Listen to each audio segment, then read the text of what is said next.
ठीक है डॉक्टर, रात का क्लास के बाद ना मैं देख के आपको बता देती हूँ अगर कोई सीक्वेंस वाला मसला हुआ। ठीक है। अच्छा, हमने कर लिए थे 21 नवंबर आफ्टरनून के 100 पेपर।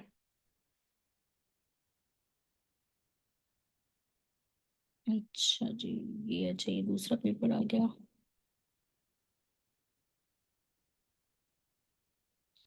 इसके 100 हो चुके थे हमारे, है ना। मोस्ट कॉमन, अच्छा नहीं इसके नहीं, इसके ऊपर वाले के। एक तो पीडीएफ का ये बड़ा मसला लगता है मुझे। अच्छा, हम लोग थे ये मोस्ट कॉमन पेनक्रियाटिक एडिनोमा। ठीक है। तो अब मोस्ट कॉमन पेनक्रियाटिक कार्सिनोमा जो होता है आपका, वो एडिनोमा होता है। Patient has weakness in flexion supination and sensory loss on lateral side. अच्छा, इधर फोर आर्म में लिखा हुआ है, लेकिन ये आपको पता है फ्लेक्शन और सुपिनेशन जो है ये आपके अच्छा माइक ऑफ कर लें जिनको ऑन है। ठीक है, मुझे वापस करना पड़ेगा। और साथ जो है लेटरल फोर आर्म पे।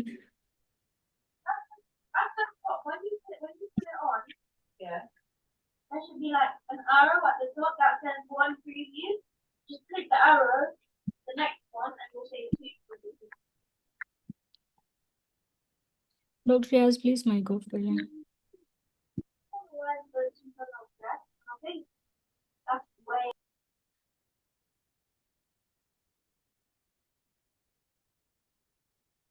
अच्छा।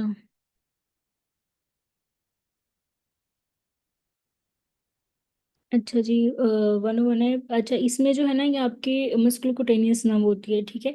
वैसे ब्रेक के आपका फ्लेक्शन करा रहा होता है चीफ सुपिनेटर भी आपका, और जो lateral side of four arm की जो सेंसिटिव सप्लाई वो भी आपका मस्कुलोकुटेनियस नर्व सप्लाई करती है। Gram negative bacteria such as shigella have endotoxin. Endotoxin आपको पता है कि outer membrane of cell wall में होता है। एक्सोटॉक्सिन जो है बैक्टीरिया अपने अंदर प्रोड्यूस कर रहा था और फिर उसको रिलीज करता है। Deep plantar arteries branch of dorsalis pedis. अच्छा डॉक्टर, हम ना आइए। हाँ जी गुरु, मैंने पिक्चर्स भेजी हैं। ठीक है। और ये तो खैर मैंने थोड़ी देर पहले भेजी थी, तो उसमें से ना आप लोग पिक्चर्स खोल के अगर कोई कमेंट में ना वो पेस्ट कर दे। ठीक है। इसमें से डोर्सालिस पेडिस जो डी प्लांटर आर्टरी है वो डोर्सालिस पेडिस की आपकी ब्रांच है। The fetal part of placenta, तो जो आपका प्लेसेंटा है वो आपकी मदर का जो है फ्रेंड होता है, तो कोरियोनिक फ्रेंडोजम। ठीक है। तो इसमें आपका जो है डी ऑप्शन है। ईटिंग रॉ और under cook meat can cause infection, तो ये आपका टेपवर्म कॉज करता है अगर अंडर कुक मीट हो। 55 year old man with painless testicle swelling and LDH raise. ठीक है। अब आप इसमें इसमें जो है ना आप एज देखोगे। ठीक है। ओल्ड एज है। Painless testicle tumour raised LDH lymphoma. Young age हो, पेनलेस टेस्टिकल टेस्टिकल स्वेलिंग हो प्लस रेज एलडीएच हो, सेमिनोमा होता है। और ओल्ड एज हो तो painless testicle tumour plus mature stem cells, तो डेराटोमा होता है। posterior cerebral artery when damage causes, तो हिमोनोमस हिमोनोपी होता है विद मैकुलर स्पेरिंग। जो आपका मैकुलर वाला पार्ट है तो उसको ना एमसीएस अप्लाई कर रही होती है। ठीक है। तो इसलिए उसकी स्पेयरिंग हो जाती है। बाकी आपका विजुअल कॉर्टेक्स को आपकी फीसेस अप्लाई करती है। ठीक है। A kid with sweat chloride test positive developing recurrent chest infection and otitis media likely due to associated bronchitis। ये आपका सिस्टिक फाइब्रोसिस का इसमें एक तो क्लोराइड टेस्ट पॉजिटिव है, दूसरा जो है रिकरेंट चेस्ट इन्फेक्शन होते हैं और ओटाइटिस मीडिया। ठीक है। तो इसमें साथ ब्रोंकिएक्टिस भी होता है। Injury to greater wing of sphenoid and inferior orbital fissure damage which nerve zygomatic. अच्छा, ये मैंने इंफीरियर ऑर्बिटल फिशर की पिक्चर बड़ी अच्छी थी। ठीक है, वो शेयर की थी। तो आप लोग साथ साथ ना एक टैब में अपनी पिक्चर्स खोलें ग्रुप में जो मैंने भेजी हैं। ठीक है। तो आपको क्लियर होते जाएंगे। यहाँ से ना एक साथ फिर पीडीएफ खोलना मुश्किल हो जाता है मेरे लिए। इनिमोथोरेक्स जो है lung inward and chest wall outward. अब ये समझो जो एयर है आपकी लंग्स और चेस्ट वॉल के दरमियान में, तो चेस्ट को बाहर की तरफ कर देगी और लंग्स को अंदर की तरफ कंप्रेस कर देगी। ठीक है। तो इस तरह याद रखो इसको। In pneumothorax lung inward and chest wall outward. After 6 months of renal transplant patient presents with sign of renal failure, his symptom are resolve by giving immunosuppressive therapy. ठीक है। आपको पता है एक ही है जो कि आपका हाइपर एक्यूट रिजेक्शन होती है, जो कि स्टेरॉइड को रिस्पॉन्स कर देते हैं, जिसमें आपकी प्री फॉर्म्ड एंटीबॉडीज होती हैं। ठीक है। तो अक्यूट ह्यूमरल जो ये आपका ह्यूमरल है ना, ये आपकी एंटीबॉडीज को ही होता है। ठीक है। एंटीबॉडी मीडिएटेड होता है ये। तो इसको अक्यूट ह्यूमरल कहते हैं। तो ये वो सेम ही चीज़ है, प्री फॉर्म्ड एंटीबॉडी की वजह से रिजेक्शन हुई है। 50 years old hypertensive patient presented with weight pain radiating towards back suddenly collapsed on autopsy, what could be seen। एक तो हाइपरटेंशन की जो है उसकी हिस्ट्री है, दूसरा स्वेयर पेन है रेडिटिंग टू बैक और सडनली कोलैप्स करिए, ठीक है। तो ये आपके मीडियल नेक्रोसिस या एओर्टिक डायसेक्शन होती है। Fastest speed of conduction velocity is present in which of the following, तो ये आपका पर्किंजी फाइबर्स में फास्टेस्ट होती है, ठीक है। इसका सीक्वेंस है Purkinje greater than bundle of His, greater than atria, greater than ventricle, then S node, AV node, ठीक है। अब मुझे बता दें पर्किंजी फाइबर में फास्टेस्ट वेलोसिटी क्या होती है, इसका सीक्वेंस मुझे टाइप कर दो आप लोग। Between stomach body and pylorus, तो वहाँ पे आपका एंट्रम होता है स्टमक का, ठीक है। पाइलोरस और बॉडी के दरमियान एंट्रम होता है। विच ऑफ द फॉलोइंग, अच्छे बच्चे कितने हैं, 15। एक दफ़ा अनाउंसमेंट ग्रुप में जो है ना लिंक शेयर कर दें, और सीक्वेंस मुझे इसका परकिंजी फाइबर से वो वाई डायमीटर वाला जो है वो लिख दें, ठीक है, अगर किसी को याद है तो। वरना ये लिखो आपने लाजमी जो है ना इसको पढ़ना है फिर। 30 to 40 क्या, 30 to 40, 30 to 40 बी, क्या, किस क्वेश्चन का आप कह रहे हो, वेलोसिटी का, स्पीड का कह रहे हो? मैम जो वेलोसिटी स्पीड नहीं होती, जो ऐसे नोड और एवी नोड और परकनी फाइबर वाली। यस, जो आपकी एससी की होती है वो 40 to 60, वो आपकी होती है 40 to 60, फिर 20 to 40 होती है, और परकिंजी की कितनी होती है उसकी, लेस देन 20 होती है आई थिंक, या 30 होती है। अच्छा, लेकिन वो सीक्वेंस नहीं मैं पूछ रही, वो जब वो 25 दियो ना हार्ट रेट, तो आप परकिंजी चूज करते हो।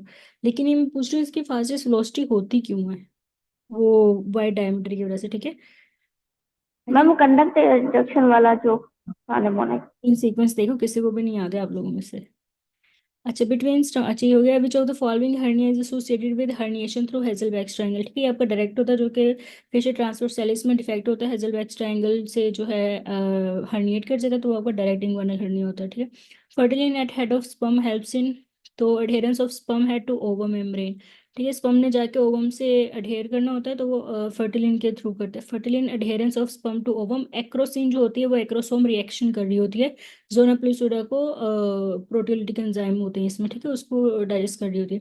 अच्छा, फर्टिलिन जो अडहेयर करवाती है, एक्रोसिन जो है, एक्रोसिन एक्रोसोम रिएक्शन कराती है।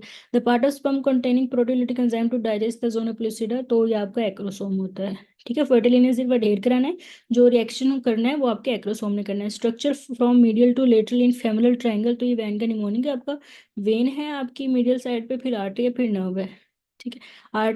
Artery layer from inner to outside is, तो इसका निमोनिक है इमा, IMA, IMA, ठीक है, इमा। तो इंटिमा, और सबसे पहले इंटिमा आनी चाहिए, तो इधर सिर्फ बीटा में इंटिमा है, मीडिया है और एडवेंटिशिया है, ये इमा IMA, ठीक है, इमा। CRP, ट्रांसफेरिन और haptoglobin are example of acute phase reactants, ठीक है। अब acute फेज रिएक्टेंट्स ये होते हैं कि जो कि आपके जब इन्फ्लेमेशन वगैरह होती है तो ये रेज कर जाते हैं, इंक्रीज कर जाते हैं, ठीक है। तो ये होते हैं आपके acute फेज रिएक्टेंट्स, उस इन्फ्लेमेशन वाले पीरियड में इन्होंने रेज कर जाना होता है। फिर एक आपके होते हैं नेगेटिव फेज रिएक्टेंट्स, ठीक है, वो डिक्रीज कर जाते हैं, जैसे ये आयरन हेप्सिडिन वगैरह जो है ना, ये डिक्रीज कर जाते हैं, इनको कहते हैं नेगेटिव फेज रिएक्टेंट्स, ठीक है। ये इन्फ्लेमेशन होती है तो ये डिक्रीज करते हैं, ताकि जो है आपके पैथोजेंस जो है इनको यूज ना कर सकें, और ये आपके इन्फ्लेमेटरी मार्कर्स हैं ये इंक्रीज कर जाते हैं, इनको एक्यूट फेज रिएक्टेंट्स कहते हैं, ठीक है। NH channel inactivation occurs in absolute refractory period, अब जब आपकी डिपोलराइजेशन होती है उसके बाद आपके NH चैनल्स जो है ना वो इनएक्टिवेट हो जाते हैं, ठीक है, वो इनएक्टिवेट हो जाते हैं, और जितना, और वो आपके जो है ना एब्सोल्यूट रिफ्रैक्टरी पीरियड में इनएक्टिवेटेड होते हैं, और जितना मर्जी आप जो है ना उसको स्टिमुलस दे लें वो दोबारा से जो है ना वो नहीं।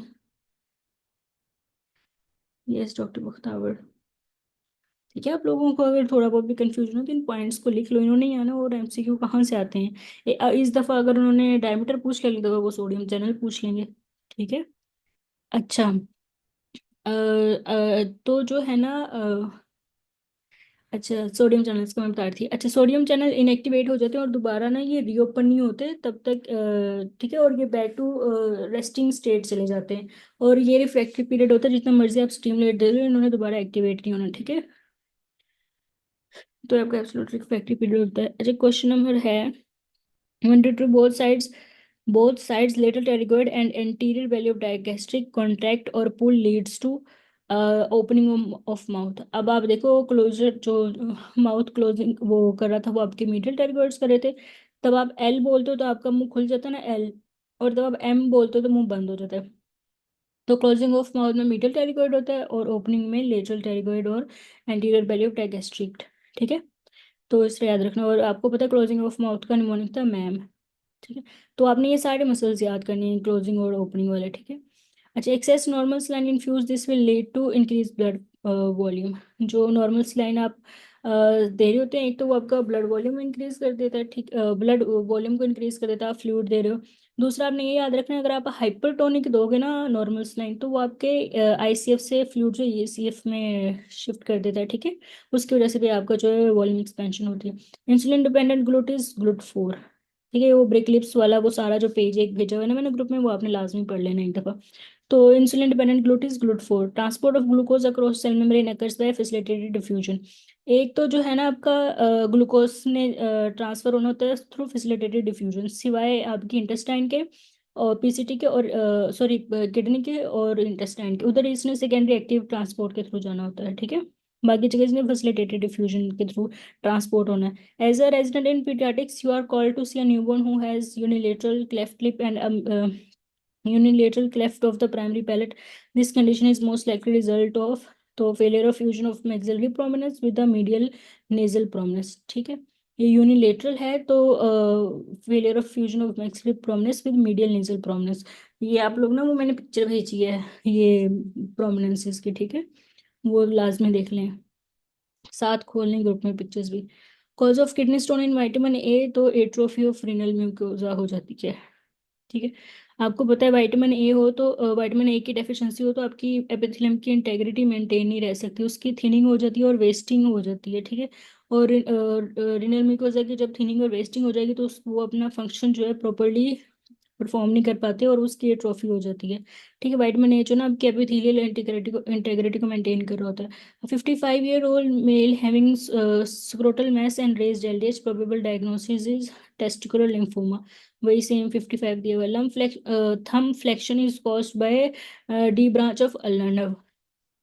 अब यह है कि इसमें वो जो डिस्कशन हुई थी ए या बीटा। ठीक है, एंटीरियर और पोस्टीरियर इंटरोस्टिशियल नर्व, अगर इन्होंने सिर्फ एंटीरियर दिया होता ना तो आप वो चूज कर लेते, मीडियन नर्व सप्लाई कर रही होती है फ्लेक्सर्स को आपके ज्यादातर। ठीक है, लेकिन उन्होंने पोस्टीरियर भी दी हुई है जो कि आपके रेडियल की ब्रांच है। ठीक है, तो उसको तो आप बिल्कुल भी चूज नहीं करेंगे, तो फिर लेकिन जो आपकी है ना ये Brevis flexor longus flexor pollicis Brevis, उसकी डुअल नर्व सप्लाई है, वो अल्नर नर्व से भी होता है सप्लाई। ठीक है, तो ऑप्शन ए तो बिल्कुल रॉन्ग है, उसमें रेडियल नर्व भी दी है, तो आप फिर बीटा चूज करोगे क्योंकि आपका फ्लेक्सर जो है वो अल्नर से भी सप्लाई होता है। Which one passes above the transverse carpal ligament, अच्छा ये आपको फ्लेक्सर रेटिकुलम को ही कहते हैं ट्रांसवर्स कार्पल लिगामेंट, तो आपके अल्नर नर्व है। If you palpate midway between ischial tuberosity and greater trochanter, it will be right above superior gluteal nerve। इसकी मैंने पिक्चर भेजी एनाटॉमी की, हर क्वेश्चन की मैं ट्राई करती हूँ पिक्चर आपको लाजमी दिखाऊं। तो ये ग्रुप में आप देखें, आपको जो है ना स्किल टुब्रोसिटी और ग्रेटर ट्रोकेंटर के दरमियान जो है ना आपको सुपीरियर ग्लूटियल नर्व मिल जाएगी। अच्छा, ये क्या लिखा हुआ है मेरे, वो स्टेम जो है ना वही। अच्छा, ectopic thyroid hormone is released carcinoma of bronchus. ठीक है, अब इन्होंने ब्रोंकस लिखा हुआ है, लेकिन आपको पता है लेरिंक्स भी लिखा होता है और ब्रोंकस भी लिखा होता है एक्टोपिक थायराइड के लिए। ठीक है, और पीटीएचआरपी जो है वो आपका squamous cell carcinoma of head and neck और वो लंग्स। ठीक है, वो टेबल आपने लाजमी रफ़ी का याद करना है। तो जो आपका एक्टोपिक थायराइड होता है वो आपका होता है carcinoma of bronchus. A 30 years old male presented with a history of fever, significant weight loss, painful menstruation, hematuria, flank mass, his HB is 18। अब आप ये देखो, उसको वेट लॉस, उसको malignancy है, साथ उसको सारे रीनल की हेमेचूरिया, मेचुरेशन, फ्लैंक पेन और HB18 दी हुई है। तो ये पॉलीसाइथीमिया और ये आपका एसोसिएटेड होता है आरसीसी से। Which organ comes from two parts, from dorsal and ventral primordium. तो ये आपका ना पेनक्रियाज होता है, उसका एक वेंट्रल और एक जो ना डोर्सल प्रीमोडियम होता है, फिर वो अटैच कर जाते हैं, तो ये आपका पेनक्रियाज होता है। Student examining staining which shows gram positive होगा in chain many attempts made but can not be culture what other technique, तो ये आपकी स्ट्रोलॉजी होती है। Patient after gastrectomy develop pernicious anaemia due to loss of, तो ये प्राइटल सेल्स आपके इंट्रिंसिक फैक्टर प्रोड्यूस कर रहे होते हैं, वो जो आपकी हेल्प कर रहे होते हैं बीटल की एब्जॉर्प्शन में टर्मिनल एलियम। तो टर्मिनल एलियम में अब्जॉर्प्शन के लिए इनको इंट्रिंसिक फैक्टर चाहिए, वो आपका प्रोड्यूस नहीं होगा, तो बीटा की रिएक्शन से हो जाती है। PCT has brush border which is माइक्रोविलाय। ठीक है, माइक्रोविलाय आपके माइक ऑफ कर ले, नहीं है। अच्छा, पीसीडी हैज ब्रश बॉर्डर, तो उसमें माइक्रोविलाई होते हैं, इसलिए आपके जो है रिस्पिरेटरी ट्रैक में होते हैं, और माइक्रोविलाई आपके इंटेस्टाइन में भी होते हैं। नॉर्मल एंड डायस्टोलिक वॉल्यूम जो है आपका 120 ml होता है। A 30-year-old female presented to OPD with excess hair growth, hypertension, hyperglycaemia, hyper pigmentation. ठीक है, एक तो उसको है एक्सेस हेयर ग्रोथ और हाइपरटेंशन भी है। ठीक है, रीनल को हाइपरग्लाइसीमिया, हाइपर पिगमेंटेशन आपको एसीटीएच की वजह से भी होती है। और बाकी सारे symptoms, oedematous face, increase fat on cheeks, trunk, ये आपका कुशिंग सिंड्रोम है और ये आपका एसीटीएच की वजह से होता है। ठीक है, disease as there is pigmentation history and that's due to increased ACTH level. A patient of tonsillitis with Cryptopsis organism is strep pneumoniae. Tonsillitis में जो है ना और क्रेप्टोप्सिस, तो आपने स्ट्रेप नमूने चूज करना है। For the formation of sacral angle which vertebra is involve, तो ये आपके L5 है। बच्चों आप साथ साथ पिक्चर्स देख रहे हो, उससे ना आपको रिटेन ज्यादा अच्छा होगा। ठीक है, एक दफा ये L5 वाली भी पिक्चर देखो, वो ग्रुप में मैंने भेजी है अगस्त वाले में। ठीक है,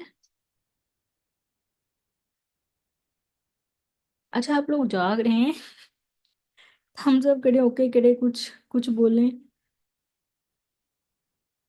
पिक्चर्स देख रहे हैं, यस लिखना है एटलीस्ट। पिक्चर्स देख रहे हो ग्रुप में आप लोग?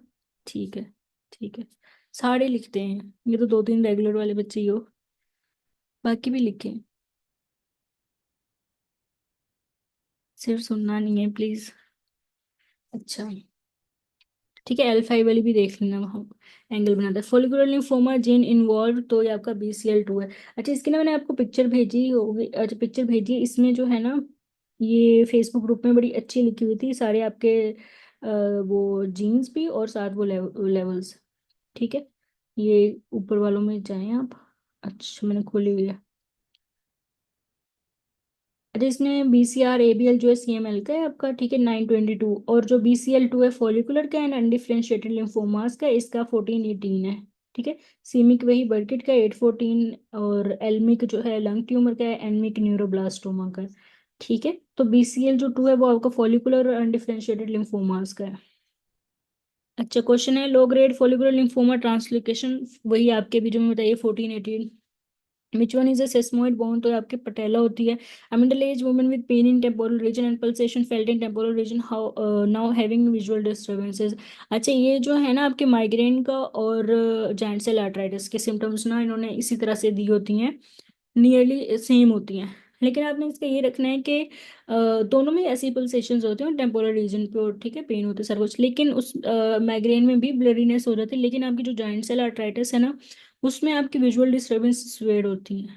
ठीक है, तो उसमें आपकी मोस्ट मोर कॉमन होती हैं और स्वेड होती हैं, तो ये आपने जॉइंट सेल आर्थराइटिस लगाना है। Inferior rectal artery is a branch of internal pudendal artery.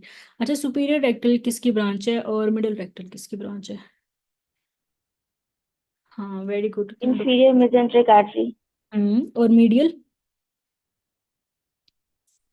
वो इंटरनल आय लेक के। ठीक है, और ये जो इंटरनल आ जाती है, और जो in, लास्ट वाली है internal वो alex, पोडेंटल है। यस, यस, ये भी उसी की ब्रांच आगे से जो डी है। ठीक है, injury to greater wing of sphenoid and inferior orbital fissure damage which nerve, तो ये आपकी जाइगोमैटिक है, यही आपका वो बड़ी अच्छी कंटेंट वाली पिक्चर है एक इंफीरियर ऑर्बिटल फिशर की। ठीक है, hyoid bone is derived, yes, hyoid bone derived from which pharyngeal arch second and third, जो अपर हॉर्न होता है वो सेकंड से आता है, लोअर वाला थर्ड से आता है। Which drug is used to headache and contraindicate in peripheral vascular disease, तो beta is greater than alpha. ठीक है, ergometrine is greater than aspirin. People with severe abdominal pain diagnose as acute will be colic given morphine as an analgesic, but additional drug beside morphine will provide good analgesic relief।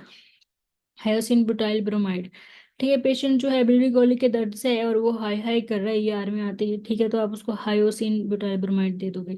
Drug use for abdominal pain and biliary colic hyoscine होता है। Drug use for acute pancreatitis pethidine is greater than morphine. Drug use post op तो ketorolac over pethidine. Drug use post op in asthmatic तो भी आपने pethidine choose करना है। Patient after eating from restaurant in dinner then at mid night present with diarrhoea, तो ये स्टेफोरेस होता है आपके 6 आवर्स के बाद। ठीक है, अगर इधर ये हीटेड राइस आता 6 आवर्स भी होता फिर आपने जो है बेसिलस ही लगाना था। Aortic arch aneurysm compressing which nerve and causing hoarseness और वॉइस, तो आपको पता है ये रिकरेंट लेरिंजियल नर्व है। Which structure arches over the root of lung, तो ये आपकी एजाइगस वेन होती है। ठीक है, जो राइट लंग अगर मेंशन किया हो तो आपने एजाइगस लगाना है। ठीक है, अगर सिर्फ कोई लंग मेंशन ना किया हो तो फिर आपने जो है वेगस लगानी है। A male presented to OPD with 104 fever for last 4 days and gives history of using anti-malarial. She has been passing cola color. ये वही है, आपको पता है पिछले पेपर में जो उन्होंने फीमेल दिया होता है, इस दफा उन्होंने मेल दिया हुआ है। सेम सिम्टम्स एंटी मलेरियल वो लेता है, और अब उसके लेफ्ट इज डिरेंज होते हैं, आपका G6PD डेफिशिएंसी है। Patient had cirrhosis on histology, Malory body is present but is likely, तो ये आपका अल्कोहलिक हेपेटाइटिस में मैलरी बॉडीज होती हैं। अब वुमेन एंड मैन, अच्छा आपकी अल्कोहलिक हेपेटाइटिस में वायरल मार्कर कौन सा रेज होता है, मतलब ALT AST ALP में से? हाँ, ये स्टेम चेंज नहीं करते वो, आप एंकल और नी jerk वाला नहीं देखते, जिस SK में देख लो सेम स्टेम है। हाँ, एस नहीं, ALT वाला कौन है बच्चों? ALT मैं वो अल्कोहलिक का पूछ रही हूँ, AST होता है। ठीक है, S से शराबी, S से AST। यस, अच्छा।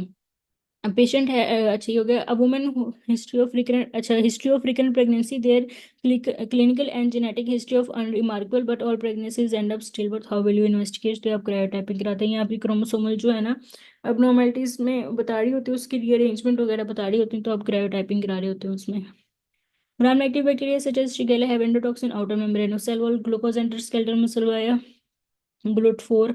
सिलेक्टिव प्रोटीन यूरिया, जो आपकी नेफ्रोटिक सिंड्रोम में प्रोटीन यूरिया होता है, उसमें आपको मिनिमल चेंज डिजीज में सिलेक्टिव प्रोटीन यूरिया होती है। ब्लीडिंग फ्रॉम, और आपको पता है बच्चों में होती है, और ये स्टेरॉइड को रिस्पॉन्स कर रही होती है। ठीक है, तो इसका भी कल परसों MCQ आया था।